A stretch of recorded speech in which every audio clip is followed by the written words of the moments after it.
નમસ્કાર મિત્રો, મારી બાજુમાં તુલસીભાઈ બેઠા છે.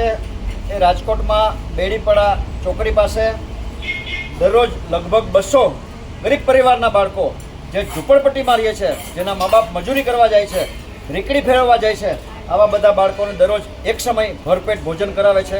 મિત્રો, સાતમ આઠમના દિવસો ચાલુ થઈ ગયા છે. આ બાળકોને પણ મેં વાત કરી એની સાથે, તો એણે કીધું કે અમારે પણ થોડી મીઠાઈ, થોડું ફરસાણ ખાવું છે. તો આ એક ડીશ છે એ 100 રૂપિયાની પડશે.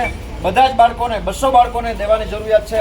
જે કોઈ ભામાશાને, જે કોઈ સમાજના શ્રેષ્ઠીઓને આ ગરીબ પરિવારના ઝૂંપડપટ્ટીના બાળકો માટે આ મીઠાઈ અને ફરસાણ 100 રૂપિયાનું અનુદાન કરવાની ભાવના હોય, પોતાની લક્ષ્મીનું શ્રીદાન સાતમ આઠમના પવિત્ર દિવસોમાં આ ભગવાન સમાન, ફૂલ સમાન બાળકો માટે કરી ઈશ્વરના આશીર્વાદ પ્રાપ્ત કરવાની ભાવના હોય તો અમારો સંપર્ક કરી શકો છો. Mobile number 9825077306.